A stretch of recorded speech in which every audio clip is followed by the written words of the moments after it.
I'm joined in the studio by Steenhaut from software solutions provider Nuance and micro-business specialist Tony Robinson to talk about barriers to moving forward with efficiency and innovation in small businesses in the UK, France and Germany. Well, time, money and fear are the three that have come out for me. What do you think about the barriers? Yeah, these are definitely the three barriers which came out of the report. 58% of the business owners were saying that they are also taking IT decisions. Like I already said, you can't be both. Yeah. You're a master of your product which you're selling. Bring in the specialist, unless you do it for a hobby. But most of us are not having IT as a hobby.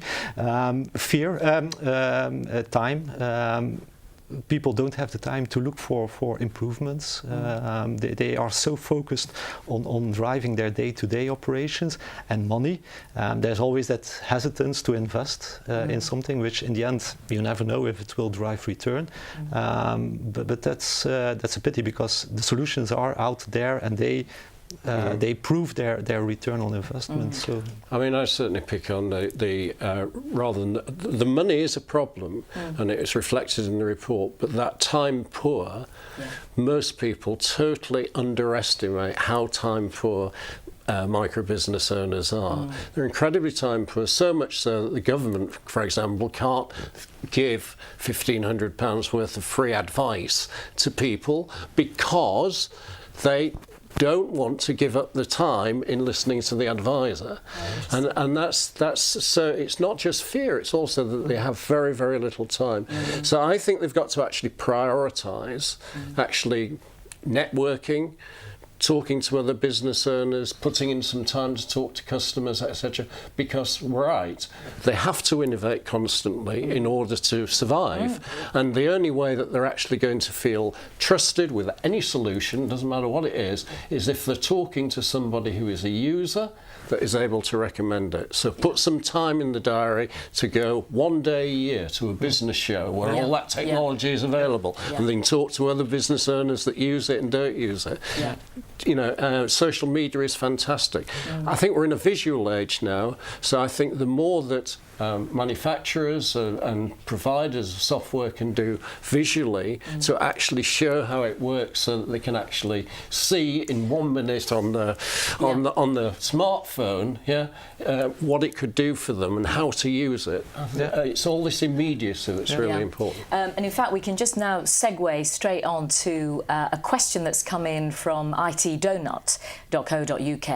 What are the most cost-effective ways of cutting through IT red tape? This is obviously also a barrier. One thing we often see in the software industry is the issues related to being not compliant. Having fraudulent software, and people do it, and that can cause a lot of issues. If you're bringing in a virus, if you're being audited, in the end, it can give you a fine, which is it's impacting your business. So that's something people need to be really aware of. It's a dangerous game, which might be deadly. I mean, I'm not going to be flippant here, but I do think that we may need to eventually march on the streets about it, because I think what we've got is the situation whereby the world is moving to a micro-business owner self-employment. 1 in 6, 1 in 5 in the UK, 1 in 3 in the US, etc. It's increasing with auto-entrepreneur in France. It's increasing in Germany as well. And the old Middlestadt kind of system will be removed, and micro-business owners and self-employment will become the way, because large companies are not going to be employing the people.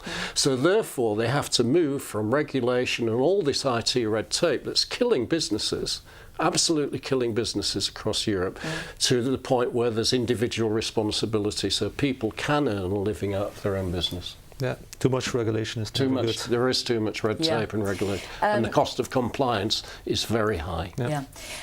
Good question here from Aubrey Graham, who says, are there any tips you wished you'd known 10 or 15 years ago during the rise of the digital age? Presumably both of you embraced it immediately and saw it as an opportunity. And this is back to our attitude thing, isn't it? I think so many of us see it as a barrier. see it as a chore rather than an opportunity. What about you two? Well, it's a remarkable world, the IT industry. It's moving so fast, and it's delivering such. I still remember 11, 12 years ago when I started at Nuance, and I installed Dragon Edge Speaking at that time. I said, do I have to sell this product? This is a disaster. I couldn't get it working, to be honest. Yeah. And now if I see people who are disabled, how ease of use it is to get going out of the box, starting to dictate, participate to the world, to the work process. It's opening so much possibilities recently that I was an IT agnostic guy. I wasn't interested in IT, and how I embraced it in the course of the years, and how it has changed the way I'm looking towards the world. It's such a fabulous thing. What about you? Back to the question. What do you wish you'd known 10 or 15 years ago? Well, I think being very old, I wish I'd got involved in, if you like, the communication through all the technologies, the Skypes and Google Hangouts and various things much earlier than I did. I think the last 3 years, if you take social media, which is replacing email in my view, and people are texting much shorter things, and it's just great, you know, and tweeting things. And I think combined with the fact that we now talk all the way around the world on Skype and Google Hangouts, and it's absolutely fantastic. Cuts down on all the travel costs. And I was late to it, but the last 3 years we've developed the Enterprise Rockers movement. It's got hundreds and hundreds of thousands of micro business owners involved, and it would not have happened without that combination of social media and being able to communicate with them all over the world. All the information which is out there, which 10, 20 years ago nobody had access to, even in poor countries, the way they now have access to information, to knowledge, this is a great thing for so I got to it a little bit late, but now I'm making up for it. Yes, I bet you are. We're almost out of time, but I want to ask you one final question. I know we could go on all afternoon. Final question then. For smaller micro businesses watching this, what would be the one piece of advice that you'd give them, something that they can do either tonight or tomorrow that will give them the edge over their competitors? I would say is when stopped watching this, take a step back from your day-to-day chores, business. Think what in the last year, the 3 things which haven't driven any result, and cut these things. And invest the time and money you have been spending on these 3 things in other new things. Try it, change, dare to break things, dare to question the day-to-day jobs, the day-to-day operations, and change them and be more productive. That's what I would recommend people to do. Tony? I would say when you do your priority list the day before, because you're only going to do 5 or 6 things the next day and you're going to complete them, make sure that they're either about customers, winning, keeping customers, or they're about cash flow. Just those 2 things. Make sure that those priorities are the things. And everything else, find a virtual assistant, find some technology to speed it up, find other ways, you know, but a lot of your innovation is going to come from the more time that you actually listen to customers about what they want, what they may need, and see what your competition want to provide your customers and various things. And same with cash flow. The reason your business will die is because you haven't got paid up front, you haven't collected the money quickly enough, etc., etc. So those are the 2 things.